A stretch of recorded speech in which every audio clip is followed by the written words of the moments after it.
Good morning students, BA first year की online class में history विषय के अंतर्गत आप सभी का स्वागत है।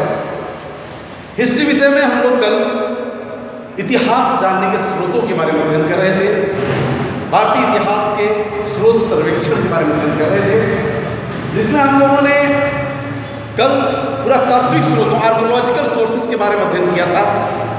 आज इसी चैप्टर का दूसरा टॉपिक साहित्यिक स्रोत लिटरेरी सोर्सेस के बारे में अध्ययन करेंगे। साहित्यिक स्रोतों के बारे में अध्ययन करेंगे। साहित्यिक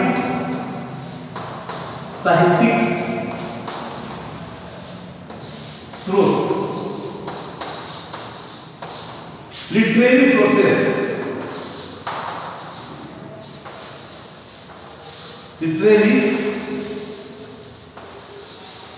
सोर्सेस, साहित्यिक स्रोत का अध्ययन करेंगे। साहित्यिक स्रोतों को भी अध्ययन की दृष्टि से तीन भागों में बांटा गया है। पहला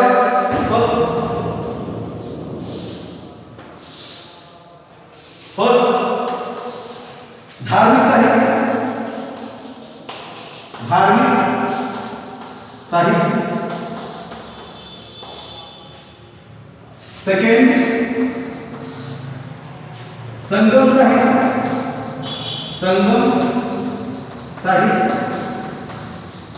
इसे तमिल साहित्य भी कहते हैं। तमिल साहित्य और तीसरा थर्ड लौकिक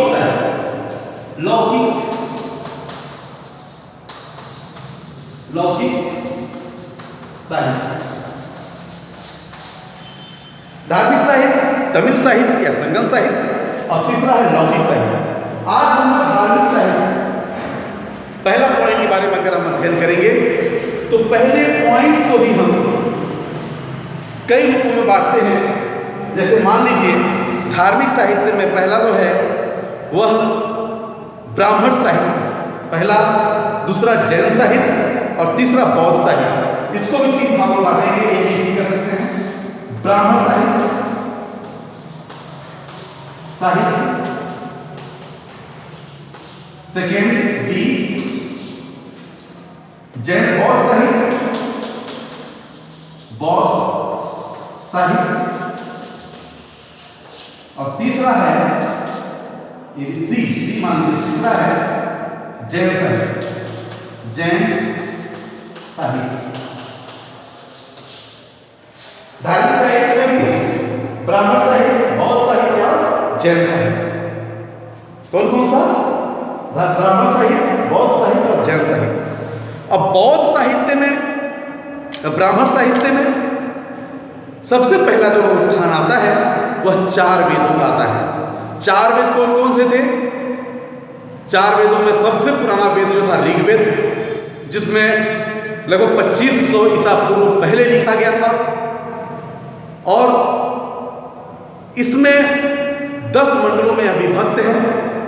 और दूसरा है सामवेद, ऋग्वेद, सामवेद, यजुर्वेद और अथर्ववेद। यजुर्वेद जिसमें अनेक प्रकार के लौकिक क्रियाओं का अध्ययन किया गया है। सामवेद इसको गाया जाता था या देव था, इसके जो मंत्र थे उनको हम गा सकते थे। दूसरा है अथर्ववेद। अथर्ववेद की रचना अंत में हुई, जिसमें कि हम बहुत बड़े कर्मकांडों के बारे में, जादू टोना भूत प्रेत का इसमें है। ये साहित्य भी हमें उस समय के इतिहास को जानने में हमारी मदद करते हैं। तो ऋग्वेद, सामवेद, यजुर्वेद और अथर्ववेद, ये चार वेदों का हम रचना करते हैं। चार वेदों की रचनाएं हुई थी इस समय में, उसका हम अध्ययन करते हैं और उस समय के इतिहास के बारे में जानने की कोशिश करते हैं। इसके बाद धार्मिक ग्रंथों में दूसरा स्थान आता है, ब्राह्मण ग्रंथों का आता है। ऐतरेय ब्राह्मण, शतपथ ब्राह्मण, बहुत सारे ब्राह्मण ग्रंथ लिखे गए। उन ग्रंथों से भी उस समय के इतिहास को जानने की हमें जानकारी प्राप्त होती है। ब्राह्मण ग्रंथ के बाद अगर हम बात करें तो उपनिषद की बात आती है। बहुत सारे उपनिषदों की रचना की गई। कठ उपनिषद, मुंडको उपनिषद, इसी प्रकार से अनेक उपनिषद लिखे गए। उन उपनिषदों से भी उस समय के इतिहास की जानकारी हमें प्राप्त होती है। उपनिषद के बाद वेदांग, वेदांगों की रचना हुई जिसमें शिक्षा, कल्प, व्याकरण, निरुक्त और छंद एवं ज्योतिष, ये 5 जो वेदांग हैं इनकी रचना की गई, या इससे भी हमें उस समय के इतिहास की जानकारी हमें प्राप्त होती है। तीसरा है स्मृति ग्रंथ, जिसमें सबसे पुराना जो स्मृति था वह मनुस्मृति। उस स्मृति ग्रंथों से भी हमें बहुत सारे नियमों, कर्मकांडों के बारे में अध्ययन मिलता है। उस समय के सामाजिक, आर्थिक, राजनीतिक स्थितियों का वर्णन उसमें है और उस समय के इतिहास की जानकारी हमें इससे प्राप्त होती है। स्मृति के बाद सूत्र हैं, जिसमें मुख्य रूप से 4 सूत्र हैं। पहला स्रोत सूत्र, जिसमें महायज्ञों का वर्णन है, यज्ञ का वर्णन है। गृह सूत्र, जिसमें गृहस्थ संबंधी जीवन का वर्णन किया गया है। धर्म सूत्र, धार्मिक कर्मकांड और धार्मिक क्रियाओं का अध्ययन किया गया है। और चौथा जो है वह है शुल्ब सूत्र, जिसमें बलि, वेदी और धर्म वेदी का उल्लेख किया गया है। तो ये धार्मिक ग्रंथ हैं। पुराणों की संख्या 18 है, जिसमें विष्णु पुराण, शिव पुराण, मत्स्य पुराण, सबसे पुराना जो पुराण था मत्स्य पुराण था, वराह पुराण। ये पुराणों का जो है उस समय के इतिहास का, जैसे बहुत सारे भागवत पुराण है, विष्णु पुराण है, वायु पुराण है, उसमें मौर्यों के समय में, गुप्त वंश के समय के इतिहास के बारे में हमें जानकारी प्राप्त होती है। महाकाव्यों की रचना भी हुई और वो भी हमें उस समय के इतिहास को जानने में हमारी मदद करते हैं। महाकाव्य मुख्य रूप से 2 हैं, एक रामायण, दूसरा महाभारत। रामायण और महाभारत से भी इतिहास को जानने में हमें काफ़ी मदद मिलता है। दूसरा बौद्ध धर्म ग्रंथ, बहुत सारे बौद्ध धर्म ग्रंथ थे, उनसे भी उस समय के इतिहास की जानकारी प्राप्त होती है। जैसे बौद्ध ग्रंथों में जो सबसे महत्वपूर्ण था त्रिपिटक था, जिसमें विनय पिटक, शुद्ध पिटक और अभिधम्म पिटक, ये 3 पिटक त्रिपिटक के नाम से जाने जाते हैं।